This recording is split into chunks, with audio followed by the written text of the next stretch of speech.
कृपया वीडियो में न्यू है तो वीडियो को लाइक एंड सब्सक्राइब करें और शेयर करें। धृतराष्ट्र ने कहा, तात संजय, तुमने युद्ध में पांडवों द्वारा मारे गए मेरे पक्ष के वीरों के नाम बताए गए हैं।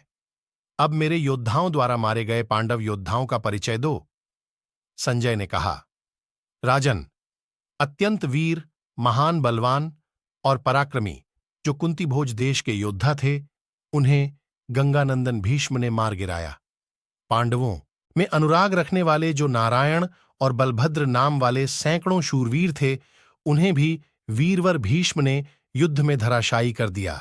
सत्यजित संग्राम में किरीटधारी अर्जुन के समान बल और पराक्रम से संपन्न था, जिसे युद्ध स्थल में सत्य प्रतिज्ञ द्रोणाचार्य ने मार डाला।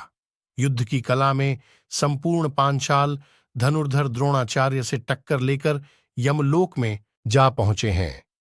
मित्र के लिए पराक्रम करने वाले बूढ़े राजा विराट और द्रुपद को अपने पुत्रों सहित द्रोणाचार्य के द्वारा रणभूमि में मारे गए हैं। जो बाल्यावस्था में ही दुर्धर्ष वीर था और सव्यसाची अर्जुन भगवान श्री कृष्ण अथवा बलदेव जी के समान समझा जाता था, तथा जो महान रथ युद्ध में विशेष कुशल था, वह अभिमन्यु शत्रुओं का संहार करके 6 बड़े बड़े महारथियों द्वारा, जिनका अर्जुन पर वश नहीं चलता था, चारों ओर से घेर कर मार डाला गया। महाराज, क्षत्रिय धर्म में तत्पर रहने वाला वीर सुभद्रा कुमार अभिमन्यु रथहीन कर दिया गया। उस अवस्था में दुःशासन के पुत्र ने उसे रणभूमि में मारा था। शत्रुकंता श्रीमान अंबष्टपुत्र अपनी विशाल सेना से घिरकर मित्रों के लिए पराक्रम दिखा रहा था। वह शत्रु सेना का महान संहार करके रणभूमि में दुर्योधन के वीर पुत्र लक्ष्मण से टक्कर ले यमलोक में जा पहुंचा। अस्त्र विद्या में विशेषज्ञ रणदुर्मद महाधनुर्धर बृहंत को दुःशासन ने बलपूर्वक यमलोक पहुंचाया था। युद्ध में उन्मत्त होकर जूझने वाले राजा मणिमान और दंडधार मित्रों के लिए पराक्रम दिखाते थे। उन दोनों को द्रोणाचार्य ने युद्ध में मार गिराया है। सेना सहित भोजराज महारथी अंशुमान को भरद्वाज नंदन द्रोण ने पराक्रम करके यमलोक पहुंचाया है।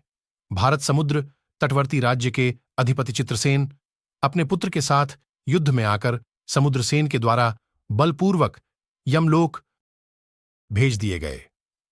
समुद्र तटवर्ती नील और पराक्रमी व्याघ्रदत्त, इन दोनों को क्रमशः अश्वत्थामा और विकर्ण ने यमलोक पहुंचा दिया। विचित्र युद्ध करने वाले चित्रायुध समर में विचित्र रीति से पराक्रम करते हुए कौरव सेना का महान संहार करके अंत में विकर्ण के हाथ से मारे गए। केकयदेशीय योद्धाओं से घिरे हुए भीम के समान पराक्रमी केकय राजकुमार को उन्हीं के भाई दूसरे केकय राजकुमार ने बलपूर्वक मार गिराया। महाराज, प्रतापी पर्वतीय राजा जन्मेजय गदायुद्ध में कुशल थे। उन्हें आपके पुत्र दुर्मुख ने धराशायी कर दिया। राजन, 2 चमकते हुए ग्रहों के समान नरश्रेष्ठ रोचमान, जो एक ही नाम के 2 भाई थे, द्रोणाचार्य के द्वारा बाणों से एक साथ ही स्वर्गलोक पहुंचा दिए गए। प्रजानाथ, और भी बहुत से पराक्रमी नरेश आपकी सेना का सामना करते हुए दुष्कर पराक्रम करके यमलोक में जा पहुंचे हैं।